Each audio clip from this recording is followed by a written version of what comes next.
ஓ! நீ அப்படி வரியா? அந்த மாரி இருந்துச்சு இந்த படத்த பார்த்து முடிக்கும்போது. இந்த படம் நான் எதுக்கு பார்த்தேன்னா, இந்த படத்தோட பேரு. ஏன்னா இந்த படத்தோட பேரு வந்து ஜெலுமன் நட்சத்திரம்.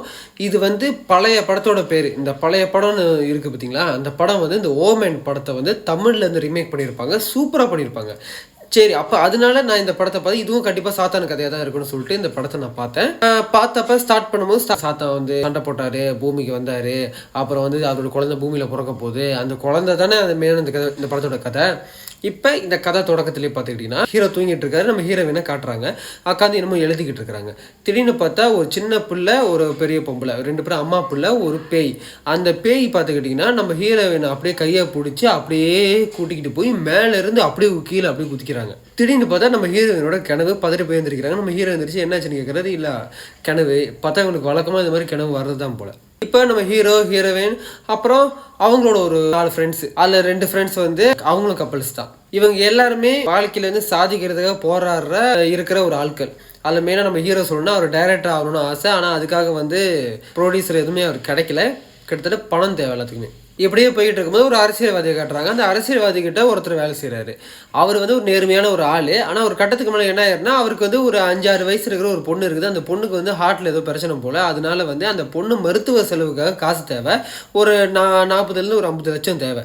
அதுக்காக அவர் போய் என்ன பண்ணுறாரு, அவரோட அரசியல்வாதி தலைவர்கிட்ட போய் கேட்குறாரு, இந்த மாதிரி எனக்கு காசு தேவை அப்படின்னு. அதுக்கு அந்த அரசியல்வாதி என்ன பண்ணுறாரு, ரொம்ப மட்டமாக ஏசி, ஏன்டா உனக்குள்ளே காப்பாற்றுறதுக்கு நான் உனக்கு காசு கொடுக்கணுமா, இப்போ வேற பிள்ளைய பார்த்துக்கடா அப்படின்ற மாதிரி சொல்லி, இப்போ இந்த கோவப்படுற இந்த ஆள் என்ன பண்ணுறாரு, ஓ நீ எனக்கு கேட்டால் காசாக கொடுக்க மாட்டேன்னு சொல்லிட்டு அவர் வந்து இந்த ஓட்டுக்காக அந்த அரசியல்வாதி காசு கொடுக்கறதுக்காக அந்த ஊர் மக்களுக்கு காசு கொடுக்கறதுக்காக வச்சிருப்பாரு. அங்கேருந்து கிட்டத்தட்ட கோடி கணக்கில் காசை வந்து திருடிடுறாரு. அந்த காசை திருடிட்டு போய் ஒரு இடத்துல வச்சுறாரு. இப்போ இது அரசியல்வாதிக்கு தெரிஞ்சிருது. இப்போ அரசியல்வாதி என்ன பண்ணிடுறாரு, நேராக வந்து இந்த ஆளை பிடிச்ச கையோட பொண்டாட்டி கழுத்தில் கத்தியாக வச்சிடறாங்க. இப்போ வந்து பொண்டாட்டி என்ன பண்ணிக்குது, நம்மளுக்கு நம்ம புள்ள தாங்க முக்கியம், நான் முக்கியம்னு சொல்லிட்டு அதையும் சொந்தமாக கழுத்து அறுத்துக்குது. இப்போ இங்கேருந்து இந்த ஆள் தப்பிக்கும் போது இந்த ஆளு வெட்டிடுறாங்க. ஆனால் அந்த வெட்டிப்பட்டதோட நேராக போய் என்ன பண்ணிடுறாரு, நம்ம ஹீரோ ஃப்ரெண்ட்ஸ் தங்குறாங்க பார்த்தீங்களா இந்த வீட்டுக்கிட்ட வந்து உளுந்துடுறாரு.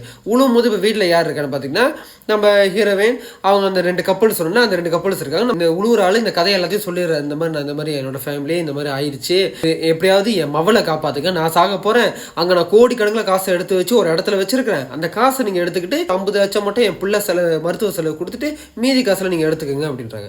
இப்போ நம்ம ஹீரோட ஃப்ரெண்டு யோசிக்கிறான், நம்மளுக்கு காசு தேவைப்படுது, பரவாயில்ல அந்த புள்ள உயிரை காப்பாற்றணும்னு சொல்லிட்டு இவர் அப்புறம் அவர் இறந்தும் போயிடுறாரு. அவர் பணத்தை எடுத்து போய் புதைச்சிடறாங்க. இப்போ நம்ம ஹீரோ என்ன பண்ணுங்க, நம்ம ஹீரோக்கு ஃபோன் அடிச்சு இதை பேசும்போது கிராஸ் கால் போனோன்னே வேற எவனோ எடுத்து அந்த காலில் ஒருத்தன் கேட்டுறான். இப்போ நம்ம ஹீரோ திரும்ப வீட்டுக்கு வந்துடுறாரு. வீட்டில் வந்து சொன்னோன்னா நம்ம ஹீரோ முதல் பிடிச்சி ஏசுறாரு, என்னடா பண்ணி வச்சிருக்கீங்க, இது மாதிரி கண்ட எவனோ ஒருத்தர் புதைச்சி வச்சுக்கிட்டு அந்த பணத்தை எடுக்க சொல்லி இது எவ்வளோ ரிஸ்க் இருக்குது தெரியுமா அப்படின்ற மாதிரி சொல்கிறாரு. அதுக்கு வந்து நம்ம ஹீரோ ஃப்ரெண்டு சொல்கிறோம், டே நம்மளுக்கு காசு தேவைடா, அந்த பிள்ளை உயிரை காப்பாற்றணும் அப்படின்ற மாதிரி சொல்கிறாரு. இப்போ நம்ம ஹீரோட இன்னொரு ஃப்ரெண்டு ஒருத்தர் இருக்கான், அவனும் பணம் பிரச்சனை தான் இருக்கான். இப்போ அவனையும் கூப்பிட்ட கையோட இவங்க எல்லாருமே நம்ம ஹீரோயின் இந்த 4 ஃப்ரெண்ட்ஸும் இந்த பணம் இருக்கிற இடத்துக்கு இந்த இடத்துக்கு போகிறாங்க. இப்போ இந்த ஒருத்தர் கிராஸ் கால் எடுத்து ஒட்டு கட்டாம பார்த்தீங்களா, அவன் ஒருத்தர், அவங்க 2 பேர் இப்போ எல்லாருமே இந்த இடத்துக்கு போகிறாங்க பார்த்தீங்களா. இந்த இடத்துல தாங்க அங்கே உள்ளே பூந்து பார்த்தா அங்கே வந்து சாத்தானுக்கு இந்த பூஜைலாம் பண்ணியிருப்பாங்க தெரியுமா, அந்த மாதிரி சாத்தானை கூப்பிடுறதுக்கு பண்ண பூஜை பண்ண மாதிரி அந்த இடத்துல இருக்கும். நம்ம ஹீரோ எல்லாத்தையும் பார்ப்பாரு. இதான் கதையை நடக்க ஆரம்பிக்குது. அங்கே ஒரு ட்விஸ்ட்டும் இருக்குது. படம் வந்து பார்த்தீங்கன்னா கொஞ்சம் வந்து அடுத்தது என்ன, அந்த ஆர்வத்தை வந்து அங்கங்கே கொஞ்சம் குறைய ஆரம்பிக்கும். அப்புறம் வந்து என்னடா படம் என்னடா சாத்தான படம்னு பார்த்தா எங்கெங்கேயோ போகுது அப்படின்ற மாதிரி இருக்கும். ஆனால் கடைசியாக படம் முடிய போது, ஓ இதை சொல்லதான் இவ்வளோ தூரம் வந்தீங்களா அப்படின்ற மாதிரி முடியும் அந்த படம். ஆனால் உங்களுக்கு கிரேசி.